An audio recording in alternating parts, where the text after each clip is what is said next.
বর্তমান যুগে যেখানে স্বার্থ ছাড়া কেউ পাশে দাঁড়ায় না, সেখানে পটুয়াখালীর বাউফলের একদল তরুণ তরুণী নিঃস্বার্থভাবে মানুষের সেবায় কাজ করে যাচ্ছে।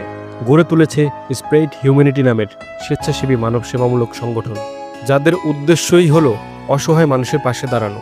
তারই ধারাবাহিকতায় গত 20 আগস্ট বুধবার বাউফল উপজেলার ধানদি, বড়ডালিমা ও কালাইয়া ইউনিয়নের 25টি বন্যা দুর্গত পরিবারের হাতে 10 কেজি করে চাল বিতরণ করে এই সংগঠনটি।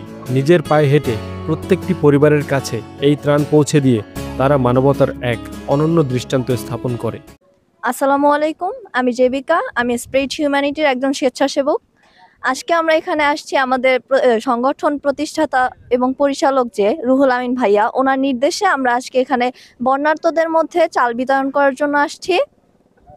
আমরা এখানে একদম আমরা খোঁজ খবর নিয়ে যারা এই চালটার যোগ্য, আমরা তাদেরকে এই চালটা বিতরণ করতেছি। আমরা আজকে 25টা ফ্যামিলিকে চাল বিতরণ করব। স্প্রেড হিউম্যানিটি সংগঠনটির আত্মপ্রকাশ হয় 3রা অক্টোবর 2024 সালে। সংগঠনটির প্রতিষ্ঠাতা পরিচালক মোহাম্মদ রুহুল আমিন। স্প্রেড হিউম্যানিটি প্রতিষ্ঠার পর থেকেই তারা বিভিন্ন ধরনের মানবিক কাজ করে যাচ্ছেন। 2024 সালে ফেনীতে বন্যায় ক্ষতিগ্রস্ত পরিবারগুলোর মাঝে তারা 1.5 লক্ষ টাকার অনুদান দেওয়ার ব্যবস্থা করেন। এছাড়াও চন্দ্রদ্বীপ ইউনিয়নের প্রায় 550 অসুস্থ মানুষকে দিয়েছেন ফ্রি চিকিৎসা ও ঔষধ সামগ্রী। আমরা আমাদের সংগঠন থেকে এরকম অনেক কাজ করছি, যেমন আমরা চন্দ্রদ্বীপে মেডিকেল ক্যাম্প করছি। দেন আমরা অনেক মানুষকে ট্রিটমেন্টের জন্য আমাদের সংগঠন থেকে সহায়তা প্রদান করে থাকি। এছাড়াও যদি কারো রক্তের প্রয়োজন হয়, আমরা ওইখানে রক্ত দিয়ে থাকি। এছাড়াও আমরা বিভিন্ন ধরনের কাজ করে থাকি, যেটা অরাজনৈতিক এবং সম্পূর্ণ মানবিক কাজ, যেখানে আমাদের কোনো লাভের কোনো দিক নাই। শুরুতে তাদের সদস্য সংখ্যা ছিল 12 থেকে 15 জন। বর্তমান সদস্য সংখ্যা 135 জন।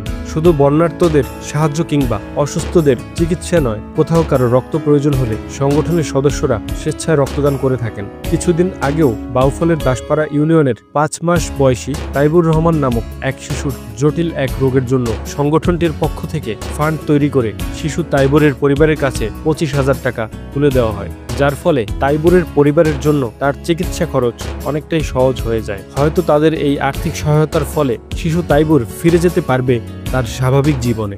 আমাদের দেশের বিত্তবান অনেক মানুষ আছেন যারা গরিব অসহায় মানুষের পাশে দাঁড়াতে চান, কিন্তু কোনো বিশ্বস্ত মাধ্যম পাচ্ছেন না। তাদের কাছে স্প্রেড হিউম্যানিটির এই সংগঠনটি হতে পারে গরিব অসহায় মানুষের পাশে দাঁড়ানোর একটি বিশ্বস্ত মাধ্যম।